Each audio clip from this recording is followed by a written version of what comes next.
bagi kita bila Anda terbuka mengungkapkan kesalahan Anda. Anda bisa berpartisipasi, bekerjasama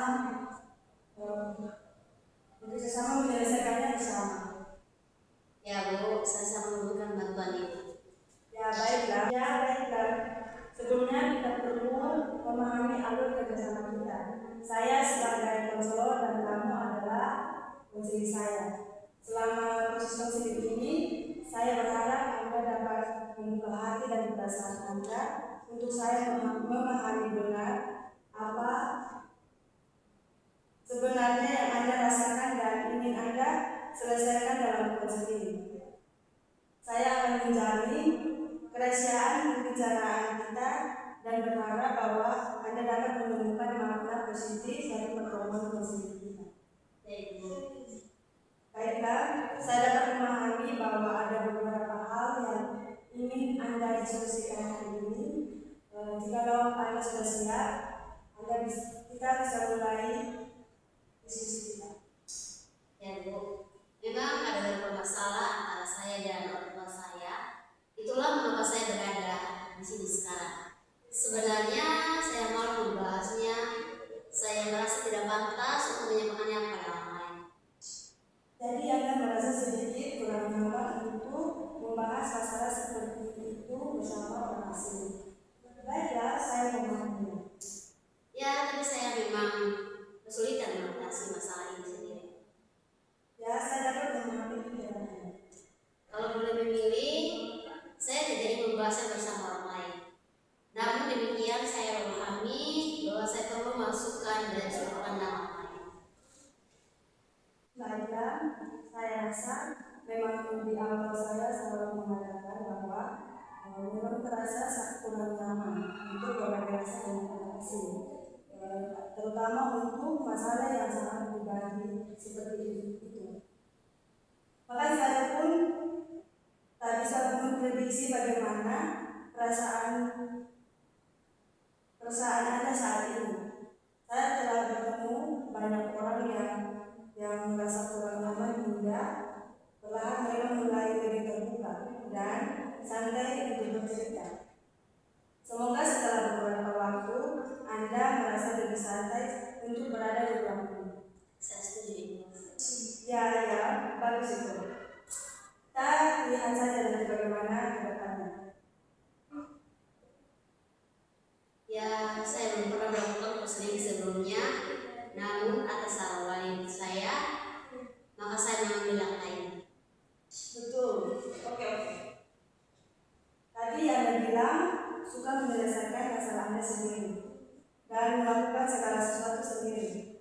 Saya pikir itu menjadi sudut pandang yang seimbang untuk menyelesaikan masalah Anda secara mandiri dengan mendapatkan sudut pandang dari orang lain. Jadi saya rasa proses ini akan memberikan manfaat kepada Anda. Bagaimana menurut pendapat Anda? Ya, memang saya belum berhasil melakukannya sendiri. Kita coba saja.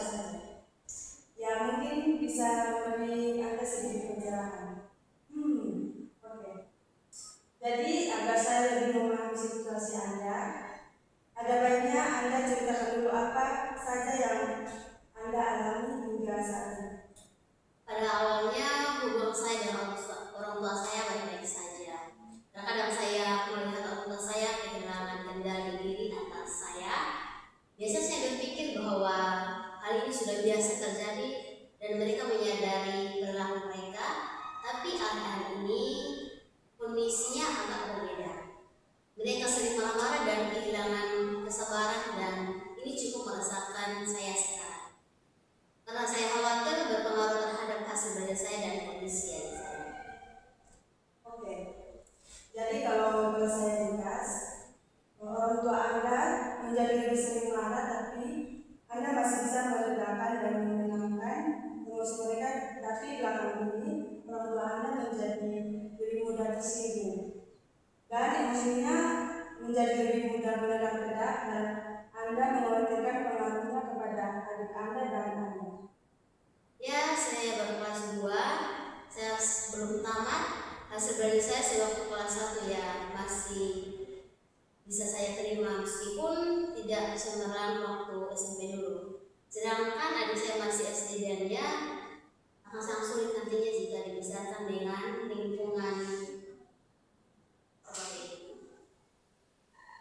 Ya, Anda sangat sayang terhadap adik Anda sehingga Anda membayangkan kesulitan yang akan datang. Tetapi saat ini saya merasa bahwa semakin jauh hasil dari belajar tersebut, jadi saya mulai khawatir akan pengaruhnya pada hasil belajar saya saat ini. Apalagi adik saya pun juga masih. Ya, jadi memang Anda cukup khawatir terhadap hasil belajar Anda dan kondisi mental adik Anda. Anda mungkin lebih oke, saya bisa atasi ini. Walaupun Anda juga merasa kurang nyaman, tapi Anda lebih khawatir pada adik Anda secara mental. Dan Anda mengkhawatirkan yang buruknya.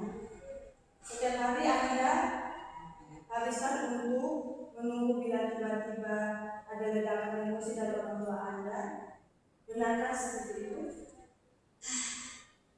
Ya, saya lebih mengkhawatirkan saya dan adik-adik saya. Karena ada satu lagi adik saya yang belum sekolah daripada kondisi hubungan kami dan orang. Oh ya? Oke, teruskan. Jadi penting bagi saya untuk melakukan apapun yang saya bisa untuk menyatukan semuanya. Oke, ya.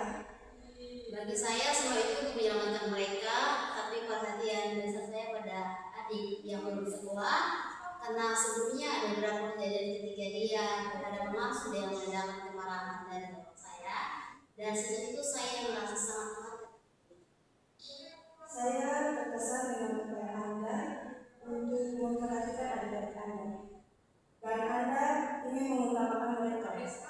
Anda ingin memastikan mereka berada di lingkungan yang stabil dan itu adalah kerja keras Anda sebagai kakak mereka dalam menjaga mereka.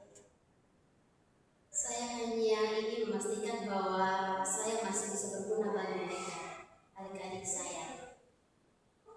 Ya. Nampak sekali ketika Anda berbicara dengan mereka. Adik-adik